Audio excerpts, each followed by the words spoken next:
Ada pada saat itu kejadian surat menyurat antara Rasulullah dengan mulukil ard, para raja-raja yang ada di bumi. Lidzikrihi sallu ala Muhammad wa ali Muhammad wa ali Muhammad wa ajil farajahum. Ayat ini turun sehingga Rasulullah mengirimi surat terlebih dahulu sebelum kita ceritakan tentang kejadian Al-Mubahala, yaitu Rasulullah menunjukkan bahwa ajarannya, agamanya adalah din al-alamiyah, agama yang universal untuk seluruh umat manusia. Maka beliau selaku sebagai rasul rahmatan lil alamin yang diutus untuk segenap alam semesta, beliau mengirim surat kepada para raja-raja, demaharaja di saat itu yang ada di 3 belahan benua sekaligus, dikilimi oleh Ar-Rasulul A'zam Muhammad sallallahu alaihi wa alihi. Dimulai dengan Kisra wa Kaisar dan Qawaqis yang ada di Ahbas, sehingga ada 3 benua tersebut. Benua pertama Eropa, kemudian benua kedua Asia, kemudian benua Afrika. Semuanya disuratin oleh Habibillah Muhammad sallallahu alaihi wa alihi wasallam, yang inti daripada surat tersebut mengajak dakwah ila tauhid, mengajak pada ajaran mengesahkan Tuhan, untuk mengesahkan Allah tabaraka wa taala, dan mengajak menyerukan kepada umat untuk meyakini bahwa dirinya beliaulah adalah Rasulullah sallallahu alaihi wa alihi wasallam.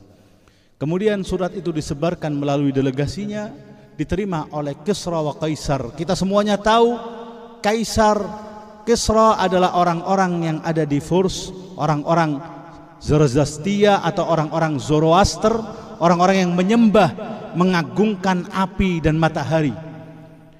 Pusatnya pada saat itu berada di Madain, yang saat ini bagian daripada Zawra atau bagian daripada Baghdad dan kawasan Iran. Semuanya itu adalah kerajaan yang dipimpin oleh Kisra.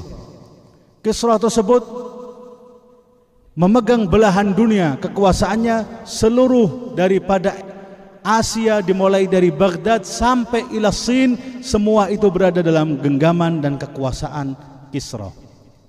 Disurati oleh Rasulullah, surat itu sampai di hadapannya, disobek surat tersebut, kemudian mengutus dengan apa? Membawakan tanah untuk diberikan kepada Rasulullah sebagai jawaban bahwa engkau siapa? Aku Malikul Muluk. Engkau ajak untuk mengajak tauhid, untuk beriman kepada dirinya, kepada Muhammad ibn Abdullah. Diberikan tanah dan mengutus orang tersebut untuk membawa salasil min fiddah, membawa rantai yang terbuat daripada perak, untuk membawa Rasulullah dari Madinah untuk dibawa menemui dirinya. Datanglah orang tersebut melalui orang yang ada di Yaman, Abadan, memerintahkan Faris Ad-Dailami datang kepada Rasulullah, mengatakan, aku utusan daripada Kisra. Ketika membaca suratmu, suratnya disobek di hadapannya. Kemudian dijawab oleh Rasulullah, mazzakallahu mulka kama mazzaka risalati. Semoga Allah menghancurkan dan membinasakan kerajaannya seperti halnya dia telah menyobek daripada suratku. Kemudian, wahai Muhammad, dan dia mengirimkan padamu tanah ini. Dijawab lagi oleh Rasulullah, malakani Allahu arda. Semoga Allah menjadikan kawasan dari teritorial kerajaannya bagian daripada Islam. Kemudian beliau mengatakan, aku diperintahkan untuk menangkapmu wahai Muhammad bin Abdullah, untuk datang di Madain. Kata Rasulullah, umkus hadhil laila wa ta'tini gadan. Tinggallah engkau di malam hari ini, besok datang kembali menghadap diriku. Rasulullah diperintahkan kepada demaharaja pada saat itu, orang-orang Kisra, diperintahkan tidak mau dan nurut menaatin Rasulullah, membuktikan haibah Rasulullah sallallahu alaihi wasallam, dan dia tinggal. Keesokan harinya diulang kembali untuk dibawa.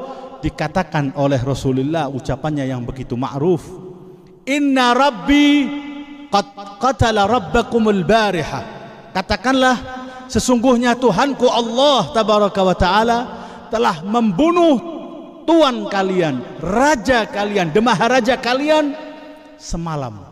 7 jam dari saat ini, malam lalu telah terbunuh raja tersebut yang memerintahkan untuk menangkap diriku faqad dabahuhu syarra dabha fi firasyih, dan telah dibunuh pembunuhan yang amat bengis di atas ranjang tempat tidurnya yang dilakukan oleh putranya sendiri.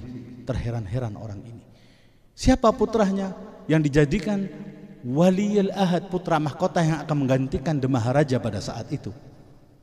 Akhirnya tidak percaya, orang ini dikatakan irja, pulanglah, tunggulah kabar sampai datang delegasi mereka mengabarkan kabar tersebut. Benar, tak lama setelah itu datang delegasi dari Madain yang mengatakan bahwa raja telah dibunuh oleh putranya sendiri, bi annal mulka aqim, bahwa kerajaan tidak mengenal sanak saudara.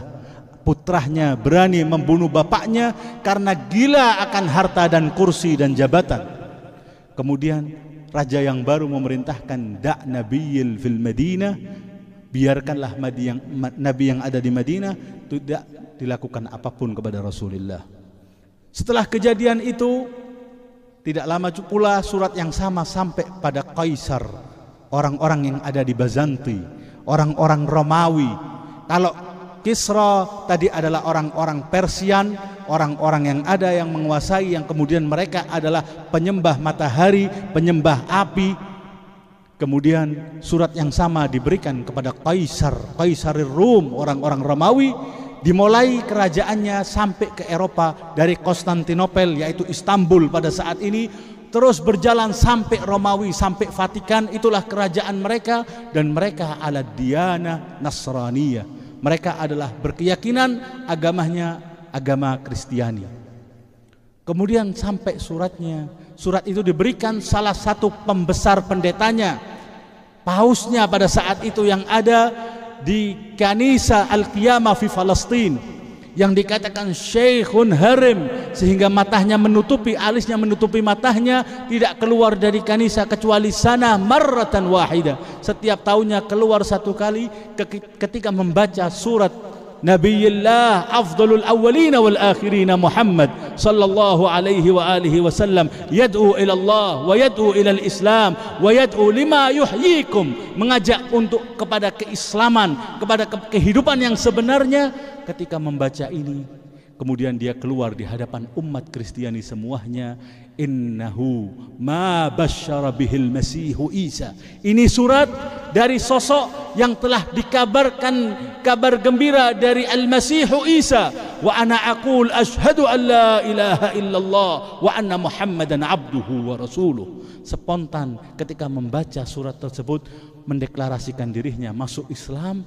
Dan apa yang dilakukan orang-orang kesisin, orang-orang pendeta dan yang lainnya, tidak membiarkan pembesar pendeta tersebut masuk Islam, melainkan sahaquhu ala rijlihim, menginjak kepalanya di bagian kaki mereka hatta mat, sampai orang itu mati. Kemudian ketika delegasi itu mendapatkan ini, mereka mengatakan hada raddu fi'lina wa qul li Muhammad, inilah perbuatan kami, sampaikan kepada nabi kalian bahwa ajakan itu tidak diindahkan.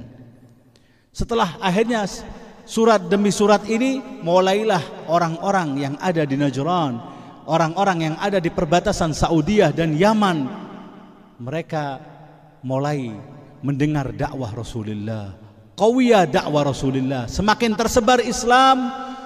Sudah terjadi Fathu Makkah, sudah terjadi pembukaan dan pendobrakan Khaybar, telah terdengar pahlawan Islam yang ada pada saat itu Muhammad ibn Abdullah wa akhuhu wa sihruhu Ali ibn Abi Talib, ke seantero dunia pada saat itu.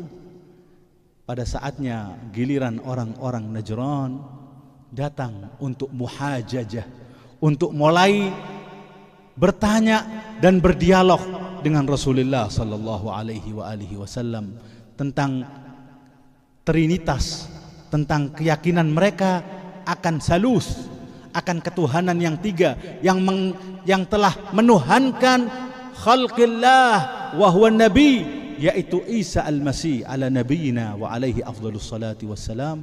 Datang mereka, dikatakan kebetulan datangnya Yaumal Ahad, di hari Minggu, dan hari Minggu pada saat itu dan hingga saat ini adalah Yaumul Ibadah li Nasraniyah, hari penghambaan mereka untuk melakukan ubudiyah kepada Tuhan mereka dengan tukus mereka, dengan seremoni ibadah mereka, masuk ke dalam Masjid Rasulullah fil Madinah, akhadha zawiyah minal masjid, dengan salibnya, dengan semuanya, dengan loncengnya, dengan bukhurnya, mereka melakukan penghambaan. Ketika itu muslimin hendak melarangnya, dan Rasulullah lihat bukti keislaman yang dibawa adalah rahmatan lil alamin. Beliau mengatakan da'u, biarkan mereka melakukan apa yang dia lakukan. Dan Nabi Muhammad melihat apa yang mereka lakukan sampai selesai solatnya, penghambaannya kepada Tuhan mereka, mulailah datang kepada Rasulullah sallallahu alaihi wa alihi. Beliau berkata, "Mada taqulu fi Isa?" Apa yang kau katakan wahai Muhammad tentang Nabi Isa? Ditanya kembali oleh Rasulullah, sedangkan apa yang kau katakan akan Isa? Isa adalah ilahun tamassala fi Adam, tamassala fi rajulin, adalah Tuhan yang berbentuk manusia. Kemudian dijawab oleh Rasulullah, dan ini ada, bisa dibayangkan madlumiyahnya Rasulullah sallallahu alaihi wasallam sebagai puncak pemerintahan Islam yang turun padanya ajaran Islam, kemudian hijrah di Madinah 10 tahun. Dalam kurung waktu 10 tahun beliau setiap Jumatnya memberikan khutbah Jum'ah, menyampaikan kalimatuhul ajibah, menyampaikan khutbahnya. Aina nahnu wa khutbah Ar-Rasul sallallahu alaihi wasallam. Kalau kita anggap beliau memimpin Madinah mulai hijrah sampai akhirnya wafat tahun 11 Hijriah pada bulan Safar, ada tidak kurang 10 tahun beliau setiap Jumatnya melakukan khutbah. Khutbah pertama kalinya di Masjidil Qiba, ketika beliau tidak mau menginjakkan Madinah kecuali menunggu datangnya Fawatim ma'a Ali ibn Abi Talib, dan beliau menyampaikan khutbahnya. Kemudian setiap tahun sampai 10 tahun, aina khutbah Nabi sallallahu alaihi wasallam. Mereka melarang untuk menulis khutbah-khutbah tersebut. Tidak sampai pada kita fi asrinal hadir kecuali 11 khutbah beliau saja dari seluruh khutbah-khutbah yang pernah ditanyakan. Al-Quran membuktikan Rasulullah ka ahadihim, salah satu dari mereka, idza sa'alaka ibadi yas'alunaka idza sa'alaka ibadi an fulan an allan, semuanya ayat Al-Quran bahwa Nabi Muhammad berada di tengah-tengah mereka, dan mereka bertanya langsung pada Nabi Muhammad, aina kalamuhu. Mereka hanya mengatakan bid'awah dengan klaim takut tercampur antara kalamullah dan kalam Rasulullah, antara firman Allah dan hadis Rasulullah. Mana'u kitabat al-hadis. Hada madlumiyat Rasulullah sallallahu alaihi wasallam. Sampai pada akhirnya muhajajah tersebut, dialog yang terjadi ini, mereka mengatakan bahwa Isa adalah Tuhan. Dijawab oleh Rasulullah, kalau memang Tuhan Allah itu adalah qadim dan manusia itu adalah hadis, maka bagaimana bisa terjadi pada Isa sekaligus dia hadisun wa qadim fahada fala yakun? Maka demikian tidak mungkin terjadi. Beliau menyampaikan dengan hujjah Aristo, menyampaikan dengan istima'un naqidain. Kalau kau katakan dia sebagai Tuhan, maka Tuhan itu qadim, la yasbiquhu adam, tidak pernah didahului ketidakadaan. Sedangkan Isa adalah makhluk manusia yang pernah didahului ketidakadaan. Maka kalau kau katakan bahwa Isa adalah Tuhan, maka istima'un naqidain fahuwa muhal.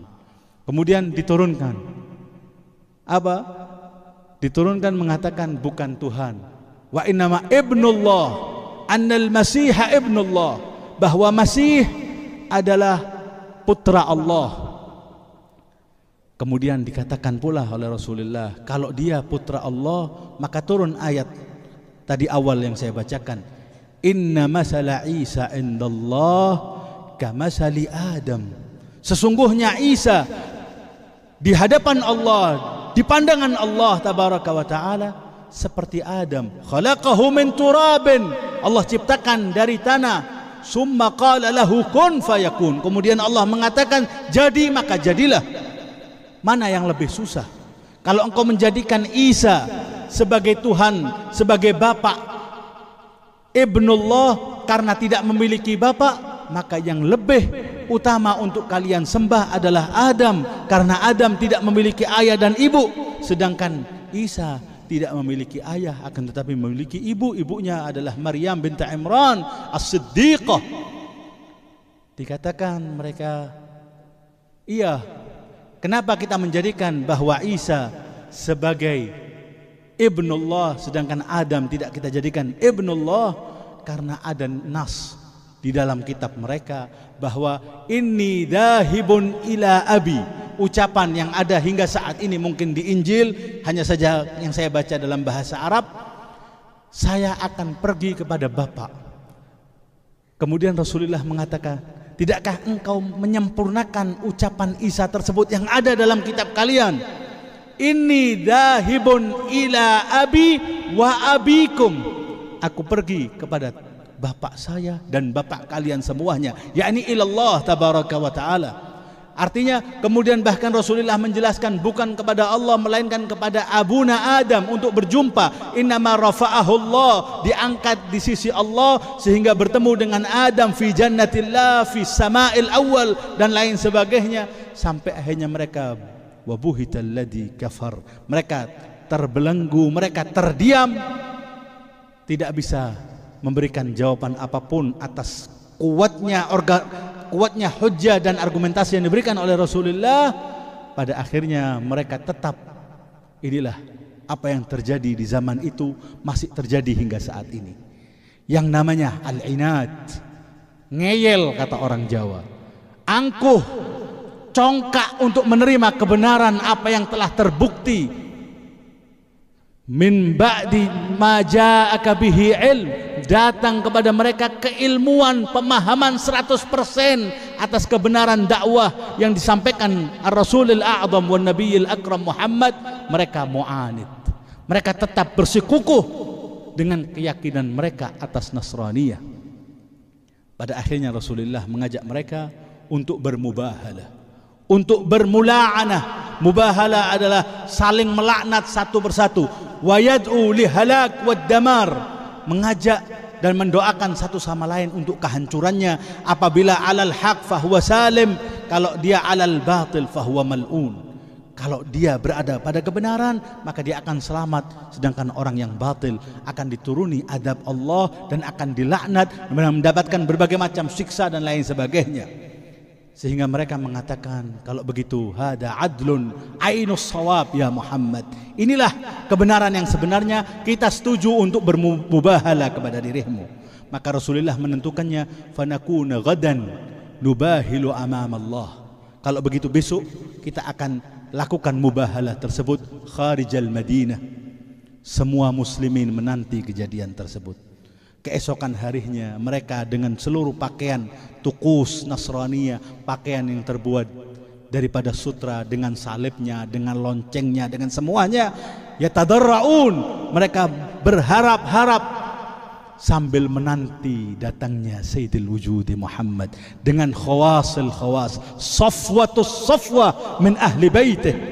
Sehingga mereka kesisin, orang-orang yang terbesar dari mereka disebutnya Sayyid wal Aqib, berkata, in bahalana Muhammadin bi ummatih bahalna, wa in bahala Muhammad bi ahli baitih ma bahalna. Kalau Nabi Muhammad datang mengajak kami bermubahalah dan mengajak umatnya dan orang-orangnya, sahabat-sahabatnya, kita berani melakukan mubahalah. Akan tetapi kalau Muhammad datang, yang dibawa adalah safwatus safwa, eliksir daripada seluruh kemuliaan makhluk Allah, khairul bashar, yaitu Muhammadin wa Aliyin wa Fatimah wal Hasan wal Husain, bidzikrihi sallu ala Muhammad wa ali Muhammad.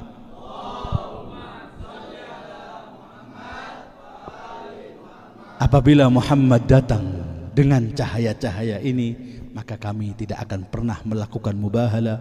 Dan benar kejadian itu, Rasulullah keluar dari tempatnya, dari masjid sampai keluar perbatasan Madinah, sampai di hujung daripada Baqi'il Gharqad, beliau meminta dan membawa burdah yang sama ketika hari Al-Kisa, sehingga hari kejadian mubahalah disebut Yaumul Kisa As-Sani, hari Kisa yang kedua. Kemudian jasa bi rukbatih, kemudian beliau duduk dengan kedua kakinya seperti dalam keadaan salat mustaqbilal qiblah dan mengangkat tangannya. Kemudian orang-orang Nasara yang pembesarnya mengatakan, wallahi inni ra'aitu wujuhan, demi Allah dan demi Isa al-Masih, aku telah menyaksikan wajah-wajah rembulan kalau mereka mengangkat tangannya untuk menggerakkan yang ada daripada hadapan kami.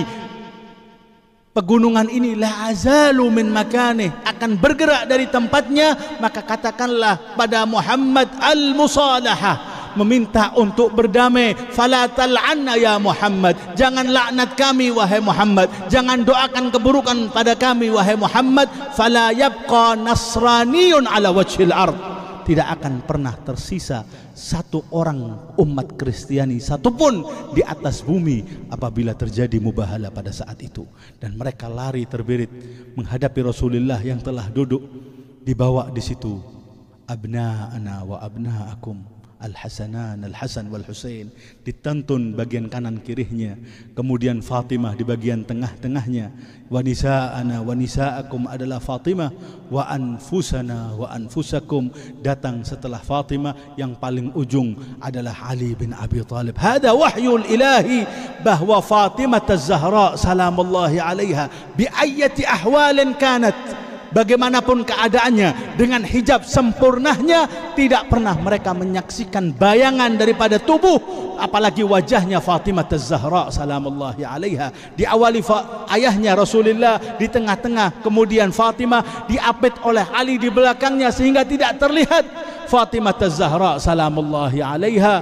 Dengan keadaan demikianlah kemudian Nasrani meminta musalaha bi sayyidil wujudi Muhammad, meminta dan mengakui kebenaran bahwa 3 hari sebelumnya atas dialog yang terjadi membuktikan kebenaran kenubuahanmu wahai Muhammad, kebenaran dakwah risalah engkau wahai Muhammad, kebenaran agama Islam la ilaha illallah Muhammadur Rasulullah. Meminta musalaha dengan apa? Dengan mereka akan membayarkan jizyah kepada Islam dan kepada Rasulullah sallallahu alaihi wasallam, membayarkan pajak, dan sampai akhirnya salah satu mereka banyak yang masuk Islam dan lain sebagainya, sehingga hari mubahalah, hari intisaril Islam, hari kemenangan Islam, hari kebahagiaan atas Allah buktikan ahaqqiyatul Islam ala adyanis samawiyah, membuktikan kebenaran ajaran Islam atas seluruh bahkan agama-agama yang pernah diturunkan ajarannya dari langit, dari Allah tabaraka wa ta'ala. Nabi Muhammad sallallahu alaihi wasallam disambut gembira pada saat itu oleh orang-orang muslimin.